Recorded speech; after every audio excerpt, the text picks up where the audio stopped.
అంటే మామూలుగా ఈ సులభ శైలి అనే విషయంలో మళ్ళీ ఒకసారి మనం తలుచుకుంటాం. మీ శైలిలో ఇంగ్లీష్ నవలాకారులు నవల లెక్క ఇదేమైనా ఉందంటారు సార్? మొదట్లో ఉండేదండి. Arthur Hailey, Irving Wallace, James Hadley Chase, ముఖ్యంగా జాన్ క్రేజీ అని ఒక రైటర్ ఉండేవాడు. ఈ నలుగురి కొంతకాలం చదివాను. దాని తర్వాత ఎందుకు మానేశానంటే చదివే కొద్దీ వాటి ప్రభావం ఎక్కువైపోతుందని వాటిని మానేసి, ముఖ్యంగా ఒక పుస్తకం రాశాను నేను, చెంగలో పోదండ అని చెప్పి. అతని పుస్తకం యాజ్ ఇట్ ఈజ్గా రాశాను, చెంగలో పోదండ. అలాగే ప్రార్థన అని చెప్పి ఒక నవల, అది దాదాపు ప్రేరణే. ఇలా 4-5 పుస్తకాలు రాసిన తర్వాత ఈ ఇంగ్లీష్ పుస్తకాలు చదివితే ఏమవుతుందంటే ఇంత బాగా రాయటం కన్నా ఇదే రాసేస్తే సరిపోయింది కదా అనే ఫీలింగ్ వస్తే ఒరిజినాలిటీ తగ్గిపోతుందండి. అందుకని ఇంక చదవడం మానేసాను పూర్తిగా అప్పటి నుంచి.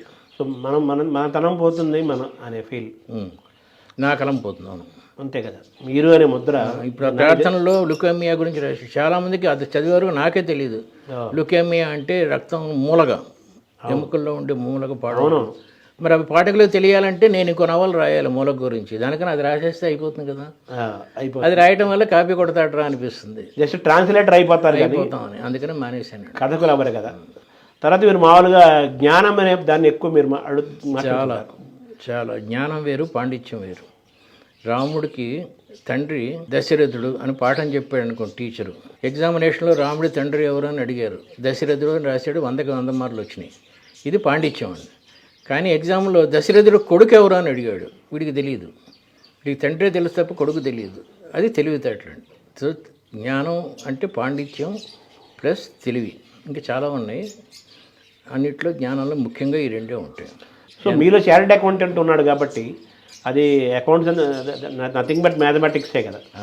సో ఆ మ్యాథమెటికల్ థింకింగ్ మీకు వచ్చేసింది. తర్వాత మీరు మామూలుగా ఈ వ్యక్తిత్వ వికాసానికి మీరు చాలా కొన్ని వేల ఉపన్యాసాలు ఇచ్చారు. మీరు మామూలుగా మీరు ప్రారంభంలో చెప్తుంటారు, మీరు ఏమంటారంటే నాకు స్టేజ్ ఫియర్ ఉండేది, పెద్దగా నేను ఉపన్యాసం ఉండేది అనేవాళ్ళు. దాన్ని ఎలా అధిగమించారు? అది పట్టాభిరామ్, బీవీ పట్టాభిరామ్ తెలిసే ఉంటుంది మీకు, బాబురావు పట్టాభి.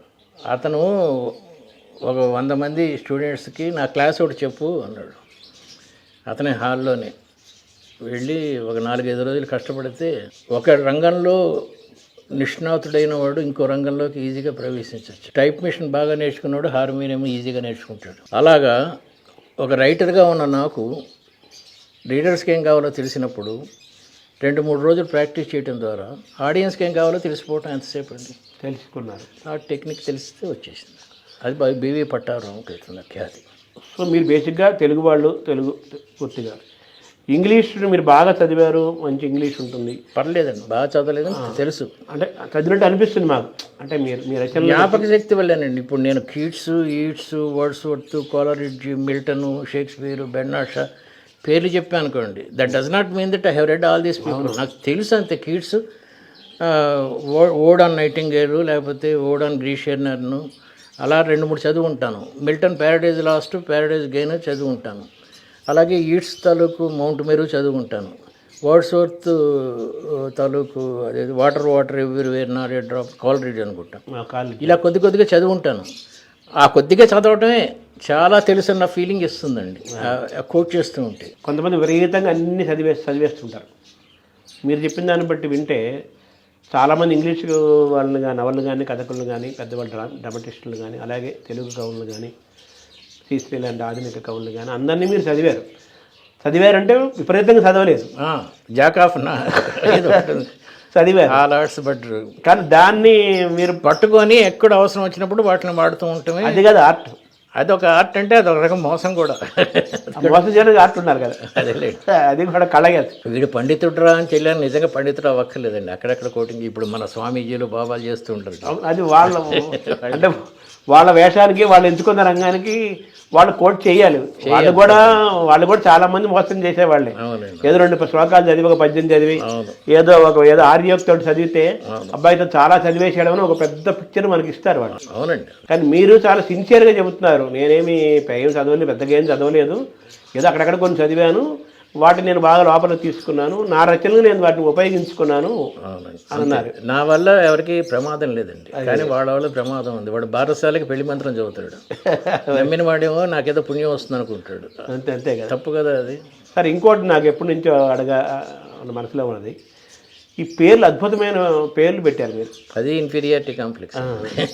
మంచి పేర్లు పెట్టాలి అనేది మామూలు పేర్లు పెట్టడం కన్నా కొంచెం రేవంత్, ప్రవళిక, పాండిత్య ప్రకర్ష బట్ అది ఒక రకంగా మంచిదే అయింది. తెలుగుదేశంలో ఇప్పుడు ప్రవళిక, అనూష, సునాదమాల, రేవంత్ ఈ పేర్లన్నీ కొత్తగా ఇంట్రడ్యూస్ అవ్వడం దీనివల్లే జరిగింది. ఇలా అందమైన పదబంధాలను పోగు చేయడంలో తిలక్ గారి ప్రభావం, అలసాన పెద్ద లాంటి వాళ్ళ ప్రభావం ఉందన్నాడు కదా. మీ ప్రారంభంలో భట్టుమూర్తి గురించి కూడా అన్నారు, రామరాజభూషణ్ గురించి అన్నారు మీరు. ఆయన మీకు ఎలా, ఆయన సాహిత్యం ఎలా అనుమతి? ఒక ఫస్ట్ నైట్ గురించి రాయాల్సి వచ్చిందండి. దాంట్లో గిరిక హీరోయిన్, వసు చరిత్ర కదా, వసు చరిత్రలో రాజు పేరు. ఆ ఫస్ట్ నైట్ బాగా వర్ణిస్తాడు. మన్మధుడు పక్కన పెడితే ఒక రాజు కోటని ముట్టడించేటప్పుడు తన సైన్యాన్నితో లోపలికి వెళ్ళడంట, బయటే నిలబడి లోపలికి వెళ్ళి ఆహార పదార్థాలని కట్ చేస్తాడట. అప్పుడు లోపల సైన్యం యుద్ధం ఎప్పుడైపోతుందో అనే స్టేజ్కి వస్తారంట. అప్పుడు లోపల నుంచి ఇతని గూఢాచారి జెండా ఊపితే ఇతను లోపలికి వెళ్ళిపోతాడు, వాళ్ళందరూ సరెండర్ అయిపోతారు. దీన్ని శృంగారపరంగా రాశాడండి. ఈ వసురాజు అనేవాడు లోపలికి ప్రవేశించకుండా, బూతు లేదండి ఇందులో, లోపలికి ప్రవేశించకుండా ఆమె అంగాంగాల్ని తడుముతూ ఆమెల్ని నిస్సహాయరాన్ని చేసేట. అప్పుడు లోపల ఉన్న మన్మథుడు ఈమె తాలూకు ములనూలు లోపల నుంచి చూపెట్ట, ఇంక రా నువ్వు లోపలికి రావచ్చు అని చెప్పి. అప్పుడు నేను లోపలికి, ఇంతకన్నా బూత్ ఉంటుంది దీన్నే శృంగారం అంటున్నారు. ఇప్పుడే రాశాను, అది ఇవాళ నిన్న మొన్న రాశాను. దీనికి భట్టుమూర్తి ఉపయోగపడతాయి. ఇలాంటివి అసలు కొన్ని కోకొలలు ఉన్నాయి శృంగారాల మీద. మన ప్రబంధాలలో పూర్వ మహాకవులు వాటిలో వీటి మీద పుస్తకంగా నేను రాయాలండి. ఇవాళే వచ్చింది, మిమ్మల్ని చూసిన తర్వాత వచ్చింది ఐడియా, ఇవాళే వచ్చింది. ప్రబంధాల్లో శృంగార వర్ణాలు అని చెప్పి అందరికీ అర్థమయ్యే రీతిలో రాస్తే ఇంత బాగుంటుందా శృంగారం. ఈయన వాల్మీకి సామాన్యుడు, ఎంత శృంగారం రాశాడు. మామూలుగా అందరూ ఆ చలాన్ని తిట్టుకుంటారు, నేను రాసిన చాలామంది సరిగ్గా చదవలేదేమో అనుకుంటాను అన్నాడట. సో మీరు పొతన గారు ఎవరైనా కానీ శృంగారం అనేది దాన్ని మనం పాజిటివ్ అంశంగా తీసుకోవాలి కదా, బూత్ కాదు కదా. అది బూత్ కాదు, అసలు బూత్ అనేది ఏం లేదు. అదే బూత్ కాదు అసలు. యాక్చువల్గా రచనలో కూడా ఏమీ చెడు రచనలు అంటే ఏముండవు అండి. ఈ పుస్తకం బాగాలేదంటాడు, పుస్తకం బాగాలేకపోతే బాగుందని చెప్పడానికి నువ్వెవడు? పుస్తకం నీకు నచ్చలేదు, నచ్చుతుంది అంతే. అభిరుచులు వేరే ఉంటాయి కదా. అభిరుచులు బట్టి ఉంటాయి. కొంతమంది శ్రీశ్రీ నచ్చుతాడు, కొంతమంది చాలా నచ్చుతాడు అంతే. సార్ చందమామ కథలు అనేది ఒకప్పుడు చాలా ప్రసిద్ధమైన, నేను రైటర్ అవడానికి కారణం అదేనండి. ఫస్ట్ చందమామ కథలు, సశేషం ఎప్పుడు పెట్టాలి, నెక్స్ట్ మంత్ ఎలా చదివించాలి, ఇదంతా చందమామ నుంచి నేర్చుకున్నవి, సులభ శైలి. అంటే మీరు ఇందాక వాల్మీకి అన్నారు, కథాంశము ఎలా మొదలు పెట్టాలి, ఆయన ముందే మొత్తం ఊహించేసుకొని దాన్ని నడపటము, ఇదంతా క్లైమాక్స్ ఊహించుకొని ముందు మొదలు పెడితే మంచి రచన అవుతుంది. ఈ సైన్స్ అంతా ఆయన దగ్గర నేర్చుకోవాలన్నారు. మాయాబజార్ అంటే సినిమా, దాన్ని ఎలా చూడాలి సార్? నేను చూడలేదండి నేను సినిమాలు చూడండి ఫస్ట్ పాయింట్. అంటే మీరు ఎక్కువ కాలం చదివించడం అనే గొప్ప రచనకి ఉదాహరణ అయితే, అలాగే మాయాబజార్ కూడా ఎక్కువ మంది ఎక్కువ ఏళ్ల నుంచి చూస్తూనే ఉన్నారు కదా.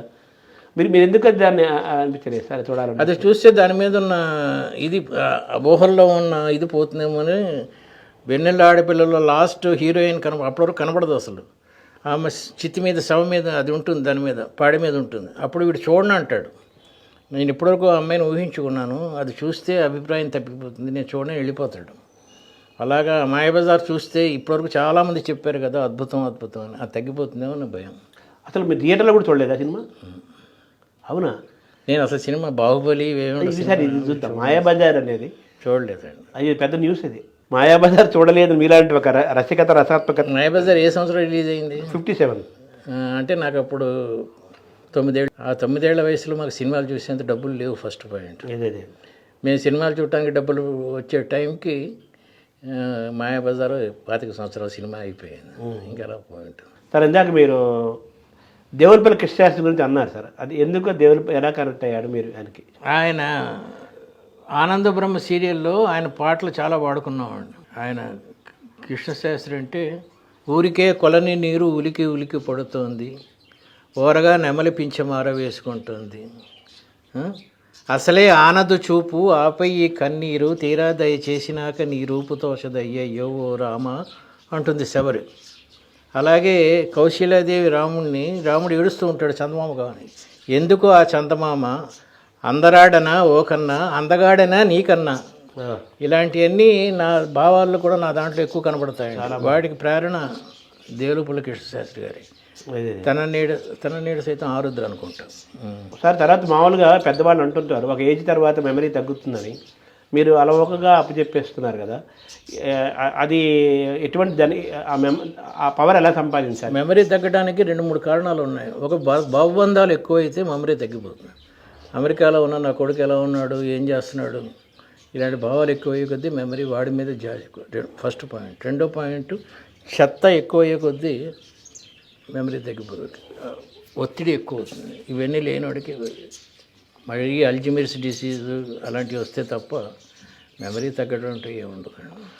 చాలా ధన్యవాదాలు సార్, మీరు గొప్ప విషయాలు నాతో అనుకోను కానీ చెప్పించారు ఏమాత్రం ఉన్నా. ఎందుకంటే this is one of the best interviews in my life.